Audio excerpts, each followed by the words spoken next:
Neymar was supposed to be the successor to Messi and Ronaldo, the man set to become the king of football. And with both of them moving to play the game outside of Europe, it seemed Neymar's time had finally arrived, right?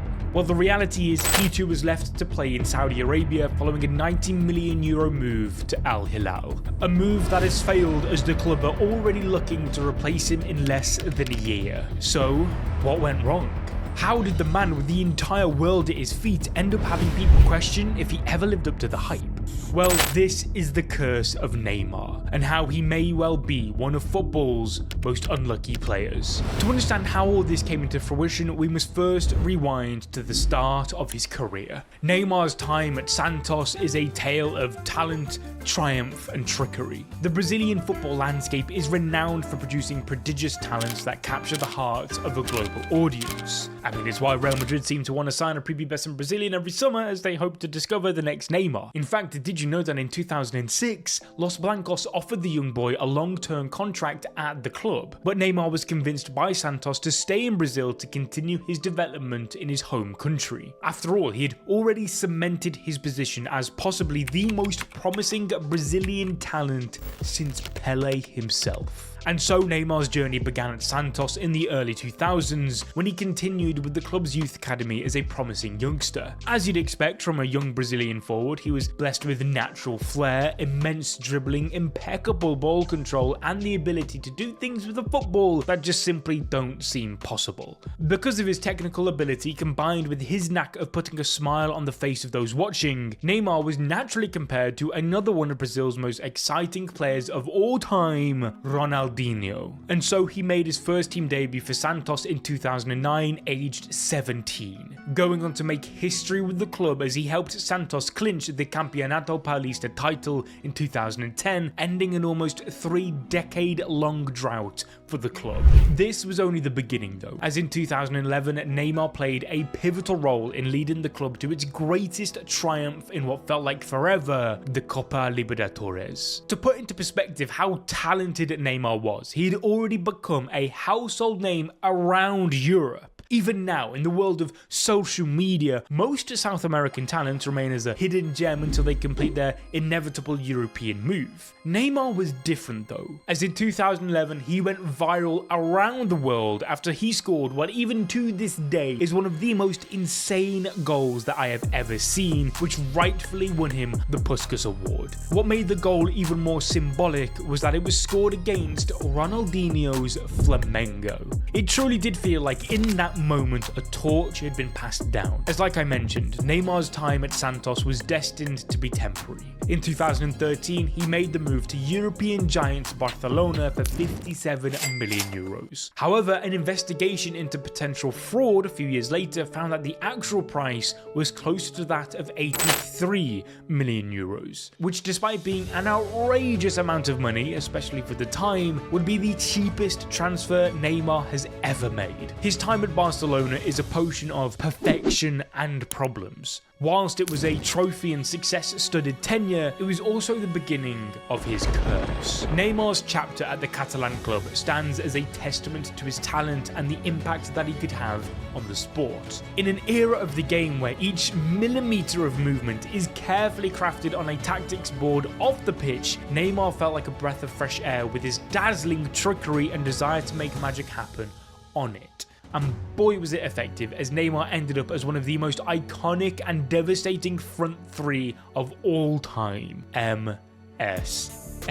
Alongside Lionel Messi and Luis Suarez, the trio's attacking prowess redefined modern football. In the 409 games MSN played together, they scored an incredible 344 goals and registered 157 assists. These goals weren't just for nothing though, as under Luis Enrique in the 2014-15 season, they proved to the world that MSN was ready to take over. Barcelona completed an historic treble that season. The Copa del Rey was won with an outstanding stunning 3-1 victory over Athletic Bilbao at the Camp Nou. The La Liga title was secured after a close battle with fierce rivals Real Madrid. And lastly, Barcelona defeated Bayern Munich in the Champions League 5-3 on aggregate in the semis, with both Neymar and Messi playing large parts in the team's success, propelling them into the final against Juventus in Berlin, with Neymar scoring 3 goals and Messi 2, including the iconic Boateng leg breaker. They went on to win the final and lifted the trophy to encapsulate their treble success thanks to goals from Suarez, Rakitic and also Neymar, with fans celebrating the trio immensely. But as you're about to find out, this would be one of the final times he'd be celebrated by the fans. Together that season, MSN scored a record 122 goals in all competitions, scoring the most goals in a single season in Spanish football history. That year, Neymar also finished third in the race for the Ballon d'Or, losing out to, you guessed it, Lionel Messi and Cristiano Ronaldo. And this was the start of a problem for Neymar in his everlasting pursuit for his quest in securing the Ballon d'Or. He'd go on to have more success with the Catalan club, winning more titles, but as time went on, something was clear. Lionel Messi was the face of it all. And I mean, it's Lionel Messi, the god of Barcelona, so what else can you really expect? However, the career of a footballer is short-lived, and every decision has to be carefully made as it can make or break everything. And so Neymar in 2017 had made an extremely brave gamble of leaving behind the glory of MSN to try and bask in the stardom of Neymar. Thus came Paris Saint-Germain. Now, in hindsight, it's easy to say that this transfer didn't go to plan. However, you could easily see why the proposal from Paris was one of promise for Neymar. Even now, to this day, it is the most expensive transfer in football history, amounting to an extortionate 222 million euros. This signaled PSG's belief in Neymar to be the man to secure the one thing they had spent their lives chasing after, the Champions League. It also fulfilled Neymar's desire to be the man in the spotlight. After all, he quite literally lit up Paris with his announcement. So again, what went wrong? For most people, Neymar's chapter at PSG stands out as a tale of unfulfilled promise and unforeseen challenges. First of all, when a club spends that amount of money on a player, both they and the fans kind of have the right for their expectations to be matched. However, despite Neymar's undeniable talent, his journey was cursed by several factors that disrupted his trajectory. One of the most significant challenges that plagued Neymar's time at PSG was a series of injuries that restricted him from consistently contributing on the pitch. For example, the one thing they brought him in to do was win the Champions League, yet in consecutive seasons he found himself out injured in the round of 16 stage. To put into context just how bad his injury problems grew to become, after 6 seasons at PSG, he made only 173 appearances. Julian Draxler, who joined the club in January of 2017 after Neymar and has been on loan since 2022, has managed to play 198 games. However, Neymar wasn't the only superstar they acquired in 2017, as with him also came Kylian Mbappe. With these two in attack, success was seemingly guaranteed. But the curse continued. After finally reaching the long-awaited Champions League final, they lost to Bayern Munich 1-0 thanks to a goal from former PSG player Kingsley Coman. Before you knew it, PSG wanted a new star, and so they turned their attention to the man Neymar had left Barca to escape from, Lionel Messi. Surely a front three of this caliber couldn't fail, right? Things just seemed to go from bad to worse for PSG, as they entered one of the most toxic times in the club's recent history. Fans wanted Messi gone, and they got their wish with him completing a transfer to Inter Miami. But then there was also Mbappe, whose future was uncertain after PSG placed him on the transfer list, worried that he had already agreed a move to Real Madrid as a free agent when his contract expired. And then Neymar. Things just continued to go from bad to worse for him, as the group of PSG fans stood outside his house, chanting and demanding that he left the club. Protests got so bad that the club even had to up security at the training grounds and provide players with some outside of work. The fans were fed up of the club's board signing so-called overrated mercenaries for high prices in regards to the likes of Messi and Neymar, and even demanded the club resign from their position due to a lack of vision. Every time their name was called out in the starting 11, fans would boo. With each touch of the ball, they would jeer. The thing is, Neymar didn't really help himself. Take for example their title win in 2017-18. It was Neymar's first one with the club and a way to show them that this was just the beginning. He'd been out injured since February, shock, and after PSG thumped rivals Monaco 7-1 to win the title, he was nowhere to be seen. He didn't even turn up to the stadium. In fact, he was sat at home watching it, albeit in the background whilst he was focused playing online poker.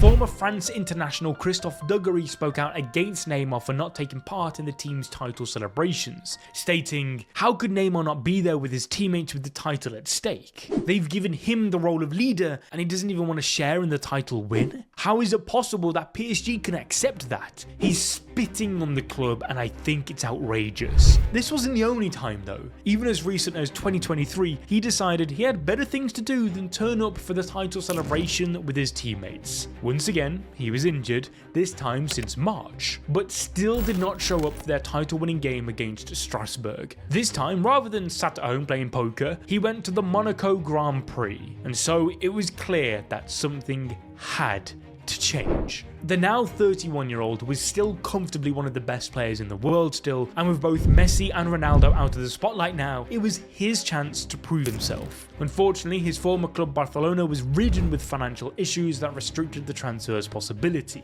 In an interview with ESPN when asked about Messi winning the World Cup, Neymar revealed that he was happy for his former teammate, but at the same time sad, because whilst he experienced heaven with Argentina, that same year both he and Messi had to live through hell with PSG.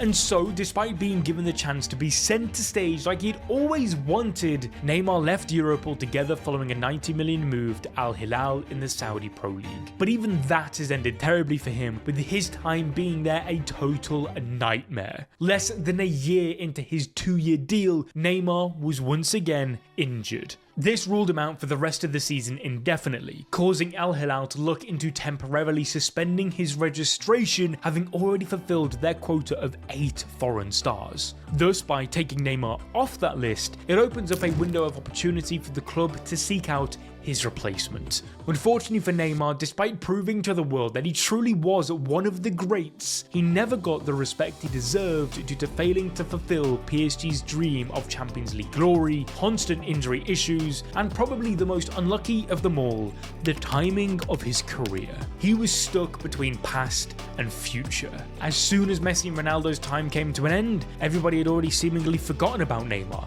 and turned their attention to the newest exciting talents in football. Now, whether or not Neymar returns to Europe in the future following his 2-year deal in Saudi is yet to be seen, but I truly do hope that he enjoys one final swan song on the biggest stage before we say goodbye to what has become a dying breed of footballer, a pure entertainer. There is one thing I know for certain though, and that is that it's terrifying to think what Neymar could have been had he not been plagued with injuries. But if you want to learn more about the journey of one of football's newest superstars, check out this one about Erling Haaland, or this one on how Pogba also failed to live up to the hype.